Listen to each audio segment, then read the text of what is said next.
1. When I was about 4 years old, I remember having very vivid dreams, almost as if they were memories. Sometimes they would even be daydreams.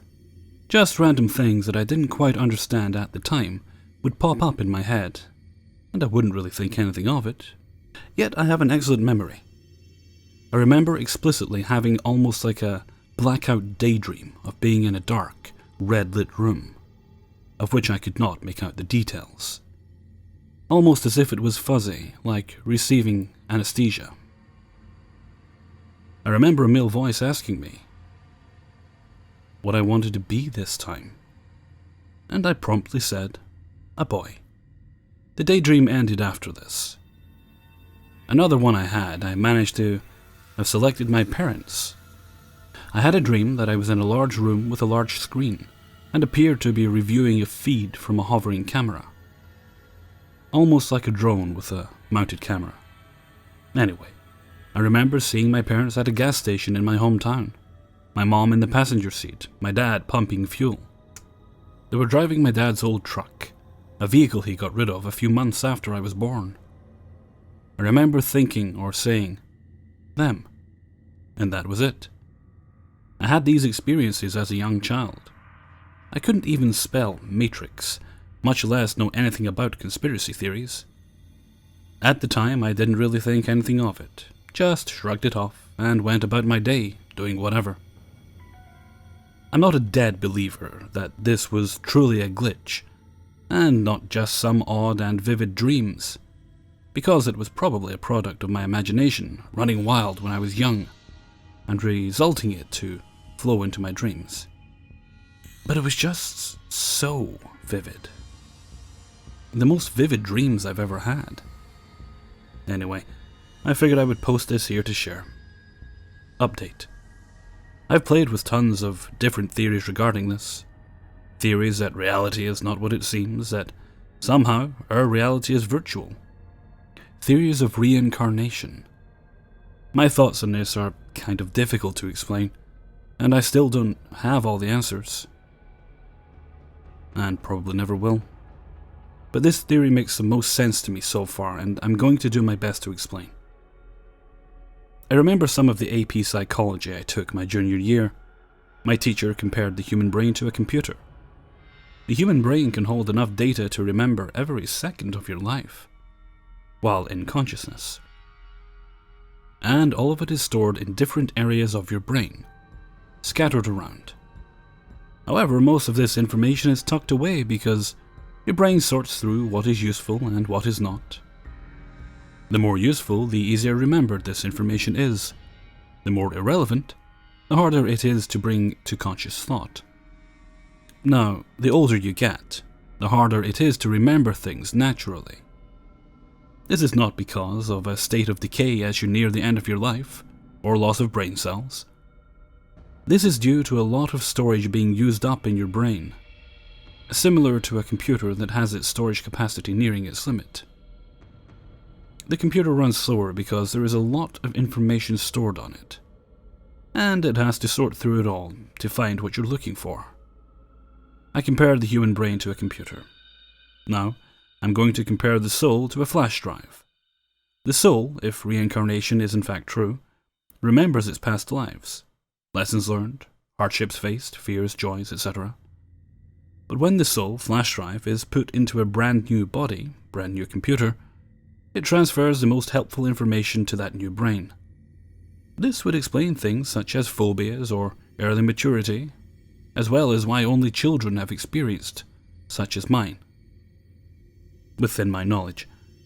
And children are the most vulnerable to see and interact with ghosts and other spirits, souls just waiting for their next life. Phobias being perhaps from past life experiences causing injury, maybe even death. Some people are afraid of snakes, some are not. Some people are afraid of spiders, some are not. Some people are afraid of heights, some are not. Perhaps these phobias are ways that you experienced death in a past life, and it is your soul's suggested survival instincts for this new body. Sort of like an antivirus software, alerting you when the page you're visiting is unsafe. Side note, this could also explain why we, as mortals, fear death. Why do we fear it? We have no knowledge of what awaits us, good or bad. Better than this life, or worse. Perhaps we fear death because our soul knows what's on the other side, and prefers this life over whatever awaits us in the great unknown. Now compare the child's mind to an elderly person's mind. Typically, children learn faster, and children are the most common cases of having flashbacks or experiences such as mine. But as you grow older, your brain stores more information. Eventually, you forget or do not experience flashbacks anymore, no matter how hard you try to remember. When you reincarnate into a new life, it's like ditching an old computer, past life, body, and getting a new one, current, new life body, keeping all of your useful data on a flash drive. So, to transfer to your new computer, thoughts and suggestions are more than welcome. 2. This happened about 2 years ago. I was walking my dog for the last time that night. I never used a leash because he would always walk right up beside me off leash, ever since he was a puppy. He was about 14 years old then. So we walk across the road to a strip of grass. He does his thing, and then he starts a little brisk walk back across the street, at an angle away from the direction of the house, which was unusual to begin with. The fact that he walked off from me was unusual as well. So he is on one side and I am on the other, and all of a sudden a car turns quickly onto the road from my right, as I'm facing the house. So it was going in the direction where my dog was. That side of the road, right lane. My dog hadn't made it fully across yet, and the car was headed straight for him.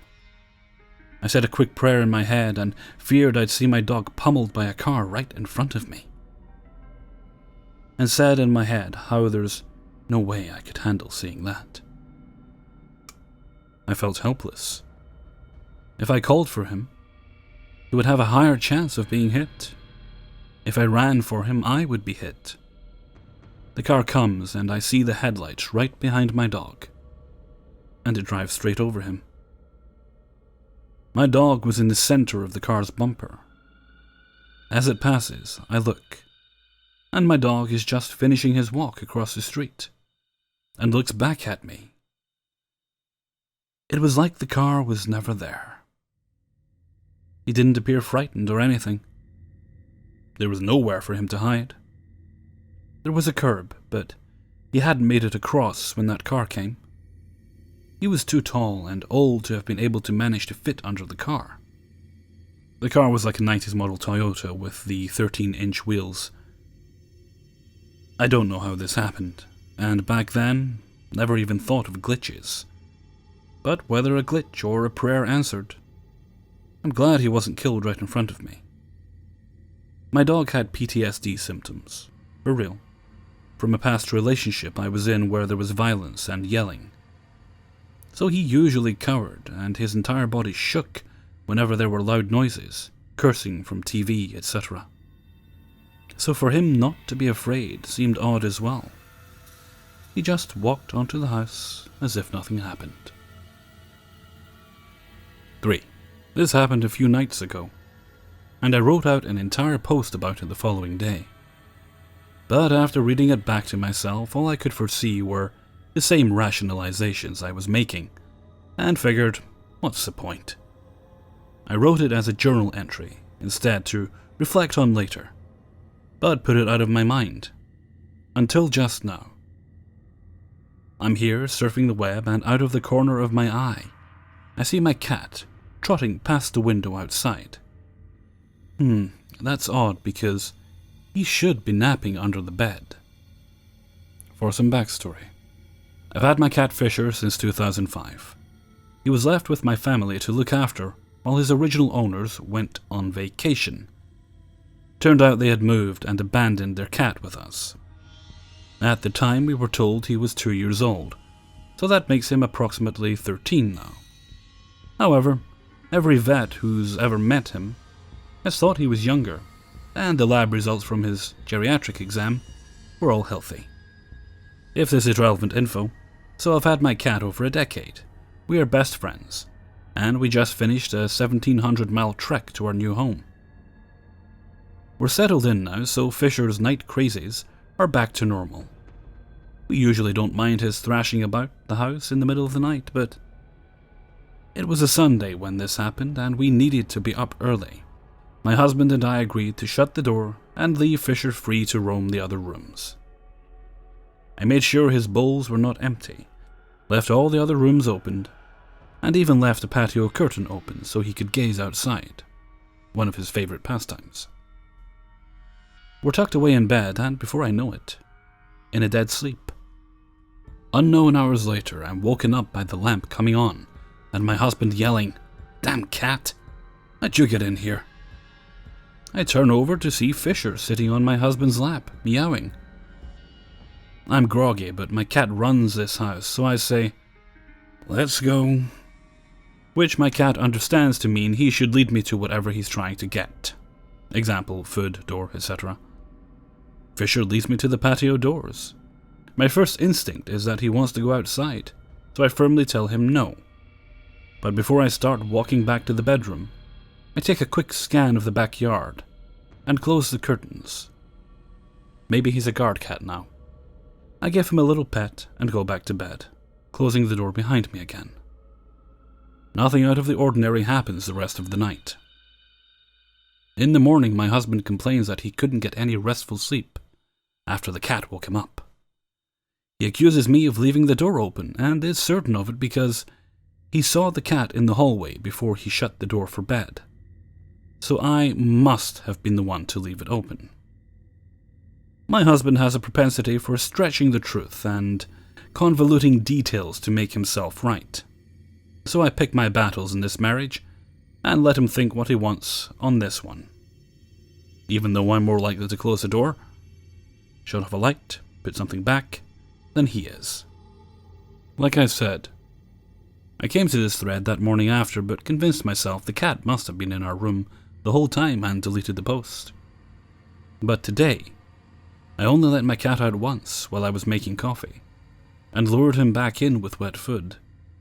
I literally have done nothing with my life today except drink coffee and surf the net. Fisher usually takes a 1 or 2 hour nap under our bed after he finishes eating in the mornings. That is where I thought he was, until I saw him trot by the window. So I go to the patio door, and the screen and the glass door are in locked positions. What the fuck?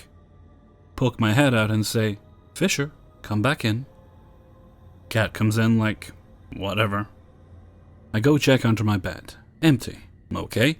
So, not an imposter cat. This place was empty when we did the walkthrough for damages. So there are no hidden holes anywhere that anyone knows of.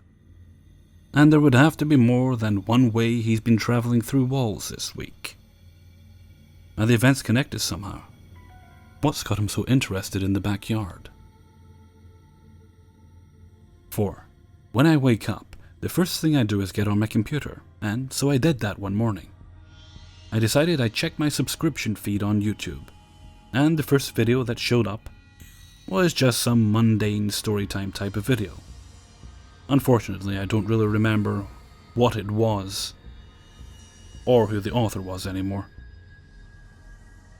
I don't usually watch this type of stuff, but for some odd reason, I had an urge to click on it, to see what it was. And so I did. I watched a few seconds of the video unamused, and then suddenly I got a huge feeling of déjà vu. I felt like I'd watched the video before, but the weirdest thing is that I started reciting it. I knew every word said in the video. Why the fuck would I know it? I don't remember things so clearly when I have déjà vu. I freaked out because watching this video before was impossible as it was uploaded 20 minutes before I watched it. I even checked if it was some sort of re-upload or remake, but it wasn't. I didn't look into it any further at the time because my dad had a car accident just a short while after it happened. I forgot about this incident afterwards. Glitch in the Matrix made me remember. I know it's small and insignificant compared to the other stories here, but it creeps me the fuck out when I think about it now. 5. From 16 to 19 years old, I lived in a fairly large town in Washington. During my last few months there, my mother had moved back home to Virginia, and I had stayed behind with a friend turned roommate, Sam. Sam and I had only recently met, but we quickly found that we had two mutual friends, who I will refer to as Ron and Alice. In addition, he had introduced me to his lifelong best friend, Kyle. Interestingly enough, we all had an interest in the occult, and the paranormal in general. As a result, when Halloween rolled along, and just happened to be a full moon that year, we all had the lovely idea to visit the local cemetery and be there when midnight hit. As anyone who has any knowledge of the occult will tell you, Halloween, full moons, and midnight are all supposedly times when the veil is thinner. So we figured that with all three at once, we would get to see some ghosts or something. Boy, were we in for a treat. We decided that since the buses didn't run late enough to go right before midnight, we would simply walk instead and take the time to talk and enjoy each other's company. At 10:15, we leave the apartment and cross the street. Immediately, Sam realizes that he left an item behind, which he considered a protective charm, and ran back to grab it. The rest of us stood up at the bus stop directly across from the apartment while we waited. In the town I was in, the bus lines were sorted by color names, with the shelters over the stops plastered with images that matched the theme. From the day I first moved into the apartment, I had hated the shelter over the stop across from it. It was a red line stop, and the shelter was covered in a garish array of roses, cherries, and apples that just stuck out far too much against the off-white building it stood in front of. I mention this because this is where the first glitch comes into play. Ron, Alice, Kyle, and I were standing at the stop, and I looked up at the stunningly beautiful moon peeking out from behind a cloud. When I looked back down, I noticed the image of a bunch of grapes on the shelter. I thought to myself for a moment that obviously an idiot had designed this shelter, until I noticed that it also had plums, violets, and other obviously not red things on it. I pointed this out to the others, and they all agreed that, yeah, this was supposed to be the red line. I looked at the schedule, which I had all but memorized in the past year, and noticed that all the times were shifted 10 minutes. The 8:35 bus came at 8:45, the 8:55 at 9:05, and so on. This further baffled me. At that moment, a man walked around the corner about 100 feet up the road, and toward the bus stop. He stopped and sat down, waiting for the last bus of the night. What should have been 10:35 but was now 10:45. I asked him about the change, but he assured my friends and I that this bus stop had in fact always been the purple line. A moment later, Sam joined us, and we started walking from our edge of town to the other end where the cemetery was. Every red line stop we passed was suddenly purple, and we spent a good 20 of the 30 minutes between the apartment and the last purple line stop in the center of downtown musing about this sudden change. Sam offered up the possibility of a reality shift, which would only be further reinforced by the second glitch we encountered. About 3/4 of the way from the apartment to the cemetery, we passed a hotel where Ron, who was homeless at the time after a huge fight with his mother, liked to gather halfies from the ashtrays. He asked us to stop and wait while he did a collection run. We all stood at the entry to the parking lot and watched as Ron walked around the right side of the hotel, stopping every 20 or so feet at ashtrays, before he walked behind the hotel and vanished from our sight. A minute passed, then 5, then 10. We were all getting very concerned at this point, and decided to split up and walk around both sides of the building, myself and Sam on the left, and Kyle and Alice on the right. Sure enough, we all ran into each other at the back of the building with no sign of Ron. This particular hotel had a 7-foot chain link fence running along the left and right sides, which halfway back ran into a 10-foot brick wall that wrapped around the back half of the building. The wall, once we got close enough to see it clearly, was fairly new, and thus the mortar between the bricks was completely flush with them, offering no handholds. Obviously Ron hadn't climbed the brick, and we had not seen him come out from behind the building as he would have needed to in order to climb the chain link portion. Furthermore, there was no way Ron had gone into the hotel, as the only door on the back was a locked door for employees only, and all of the front and side entrances had been visible from our starting point in the parking lot. At this point, it was already 11:20, and the cemetery was still another 20 minutes away. So being the impatient teens that we were, we decided that he must have found a way to climb the wall after all. We shrugged it off, and the 4 of us who remained simply continued on our way.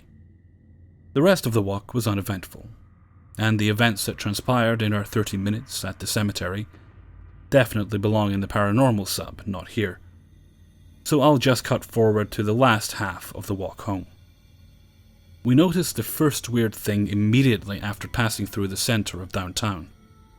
The once red, then purple line bus stops were now once again red.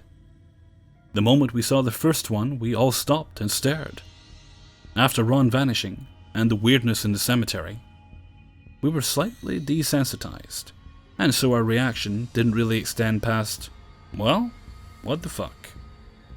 We then continued, and on a whim decided we would walk past the gay bar 2 blocks down, and one over from my apartment, to see if anyone we knew was there and maybe bum some smokes. The whim turned out to be worth it, as there was someone there that we knew. Drumroll please. Fucking Ron. Sam asked him where he had gone, at the exact same moment that he asked all of us. Upon comparing our stories, we found that from Ron's perspective, he had walked around the building uneventfully, gotten a good pocketful of halfies, and returned to find us no longer waiting for him.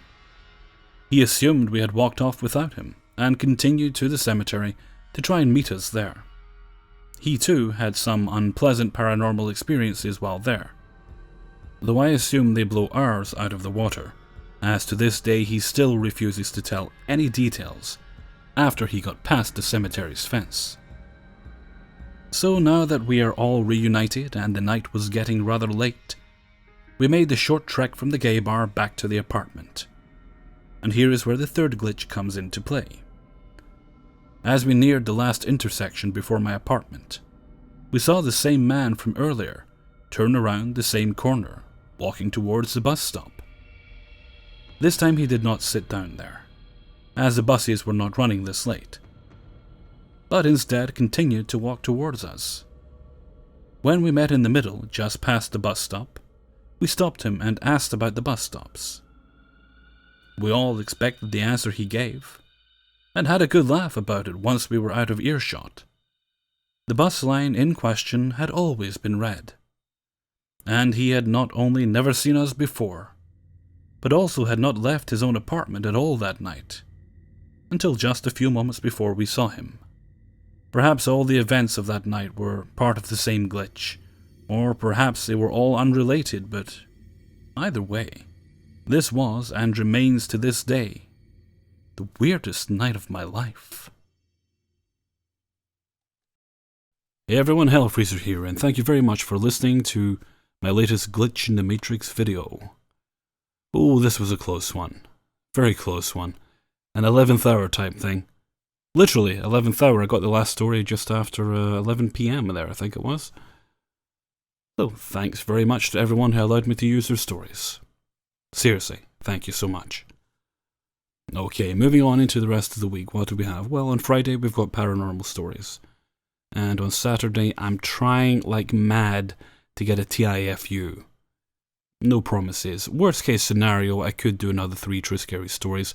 Seemed to be well received last week, but I do like to have as much variety as I can.